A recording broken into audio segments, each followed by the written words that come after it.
Cette semaine, Arthur était dans les médias pour faire la promo de son livre. Et il s'étonne d'être critiqué sur sa posture médiatique. Alors nous, comme on est altruiste, on va essayer de comprendre pourquoi il est critiquable, afin de lui fournir avec bienveillance des faits clairs, car apparemment, il en a besoin. Quand vous dites, je le dis, là je me fais insulter depuis 2-3 jours parce que j'ai dit, on peut avoir de l'empathie, et j'en ai, pour les souffrances du peuple palestinien, et reconnaître que le Hamas est un mouvement terroriste horrible, comme on peut avoir et on doit avoir de l'empathie pour le peuple israélien, et reconnaître que parfois, certains de leurs hommes politiques font des conneries. Voilà. Bah, ils font des conneries, ouais. Ouais, on est sur le champ lexical de l'erreur, de la bêtise. Oups, j'ai massacré 20 000 enfants. Ah, je suis maladroit, moi. Hein. Ah, tête de linotte, hein. Faire une connerie, c'est rayer la Twingo de ta mère en te garant. C'est laver un pull en cachemire à 60 degrés. On est largement au-dessus de 100 000 morts palestiniens. Il n'y a pas de conneries. Il y a des décisions politiques qui sont prises froidement pour exterminer des civils en masse. Donc là, par exemple, ce qui est chelou dans ta réponse, Arthur, c'est la dissymétrie. On peut avoir de l'empathie pour les Palestiniens, c'est autorisé. Mais on doit avoir de l'empathie pour le peuple israélien. Le Hamas est un mouvement terroriste horrible, mais le gouvernement israélien fait des conneries. Tu vois, même quand tu essayes de faire genre t'es équilibré, tu l'es pas. D'ailleurs, quand Consigny te dit qu'on t'a pas entendu critiquer le gouvernement israélien, tu réponds ça. Dans le premier livre et dans le second, et vous l'avez lu, il y a un passage entier où justement, je dis que je ne suis pas du tout en accord avec la politique de Benyamin Netanyahou et que les déclarations de Ben Gvir me révulsent.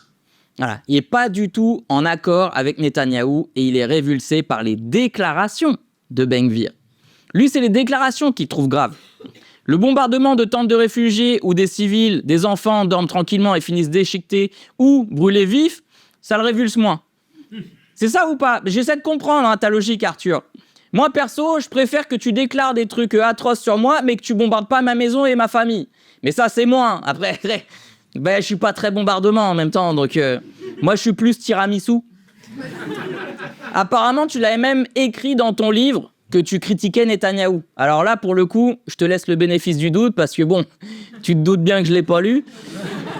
Et on n'est pas nombreux à avoir envie de le fact-checker, ton livre. Donc, et puis surtout, Arthur, moi, quand tu fais mine d'être critique de la politique israélienne depuis toujours, moi, j'ai ça en tête. C'est toi, sur le plateau de Quotidien, il y a plus d'1 an, on t'écoute. Sur l'attitude de Benyamin Netanyahou, qui est reprochée par certains Israéliens, vous, quand vous regardez cette scène complexe, et tout ça est difficile à évoquer, qu'est-ce que vous vous dites ? Moi, je me dis d'abord que je ne suis pas un politicien et que je ne suis pas à la tête d'un gouvernement. Bah alors, elle est où la critique? On est critique ou on n'est pas critique? Parce que là, il n'y a aucune critique qui est sortie de ta bouche.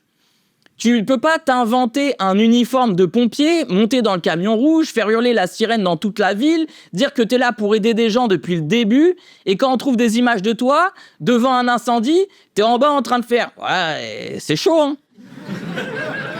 T'as été plus critique envers Rima Hassan et la flottille de la paix qui voulaient amener des vivres à des réfugiés, des médicaments, de la nourriture, de l'eau. T'as plus critiqué ça que le gouvernement de Netanyahou avec lequel tu n'es pas en accord du tout. Apathy, il a posé une question simple, pourtant, t'es parti en moonwalk. Et après, tu comprends pas pourquoi t'es critiqué. Bah attends, je vais encore t'aider, car chez Quotidien, t'as dit des folies comme ça. Israël vit avec Gaza ce que l'Ukraine vit avec la Russie. Ce sont les derniers remparts de ces grandes puissances qui veulent déstabiliser le monde. Bah ouais, Gaza a la grande puissance qui tente de déstabiliser le monde. Ouais, rien qu'ils arrêtent pas de conquérir Israël. Ouais, suffit de regarder la carte de la Palestine de 1948. Rien que Gaza, il grignote du territoire et tout. Non mais t'as raison, ta comparaison, Arthur. Hein. Et les gens, ils oublient trop que Gaza, ça fait partie des grandes puissances impérialistes qui déstabilisent le monde. Avec son énorme PIB. PIB parmi les 10 premiers mondiaux, hein, comme la Russie. Hein. Juste Gaza, son économie, elle est plus basée sur les gravats, quoi. C'est de la déstabilisation économique, mais avec de la poussière. Parce qu'après, t'en as dans les yeux et tu votes mal. Gaza, 2e armée du monde, comme la Russie, pareil. Ouais, ex-aequo, ouais, ils ont des chars, ils ont des ogives nucléaires, enfin tout pareil, quoi. La seule différence, peut-être, c'est que Gaza, c'est une prison à ciel ouvert. Les Palestiniens devaient passer des checkpoints constamment. Tout ce qui entrait était vérifié, contrôlé, autorisé selon le bon vouloir du gouvernement israélien. Par exemple, pour la nourriture, Israël a calculé le nombre de calories par habitant pour limiter le nombre de camions qui pouvaient entrer dans la bande de Gaza. Bon, c'est une info parmi d'autres, hein, mais on va pas chipoter sur des détails non plus. Bref, vas-y, continue Arthur, continue de nous expliquer pourquoi t'es critiqué injustement. La France elle-même a décidé d'interdire la venue sur le sol français du ministre de la Sécurité intérieure israélien. Mais de toute Comment façon... vous le vivez, ça, vous? Alors là, on parle de Ben Gvir, un ministre fasciste d'extrême droite, racialiste, qui est derrière la loi de la peine de mort uniquement pour les Palestiniens. La question, elle est simple. Comme Arthur, il a de l'empathie pour le peuple palestinien et qu'il méprise Ben Gvir, bah, ça va être facile de condamner. Là, c'est simple, Arthur. Fonce, mon champion. Ce que je ne comprends pas, c'est qu'il y a un deux poids, deux mesures. Et il y a quand même des guerres partout dans le monde. Je vois pourquoi on ne condamne pas, par exemple, le Sénégal, parce qu'aujourd'hui, les homosexuels sont arrêtés les uns après les autres. Ah merde, t'as pas réussi à dire du mal du fasciste d'extrême droite de Ben Gvir, là?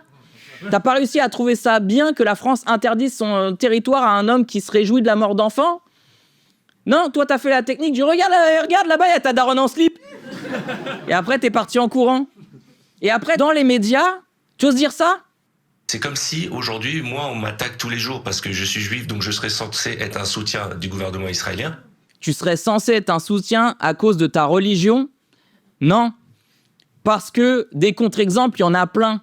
Cédric Clapiche, Joachim Phoenix, Éric André, David Cross, des personnalités juives qui se sont exprimées, il y en a plein, et elles n'ont pas les mêmes commentaires que toi. Donc arrête ton baratin, on juge les actes. Trump soutient un massacre d'enfants, donc Trump, c'est une merde. Et pourtant, Trump, il n'est pas juif.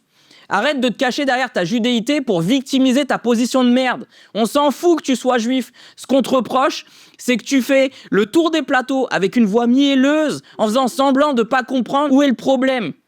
Mais le problème, c'est ce que tu dis, c'est tes actions et pas ce que tu es. Alors évidemment que pour ça, tu reçois...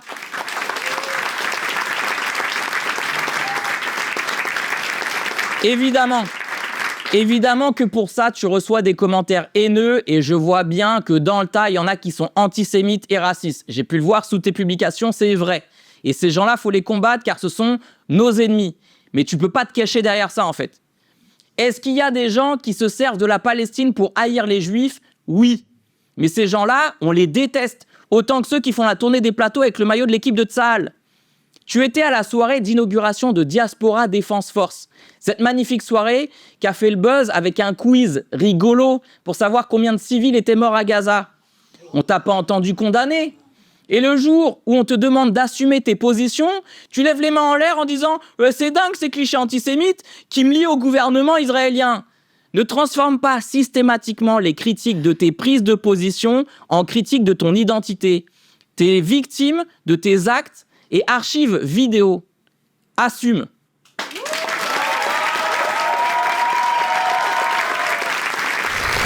T'as kiffé? Alors prends ta place pour mon spectacle ou la riposte, les liens sont dans ma bio.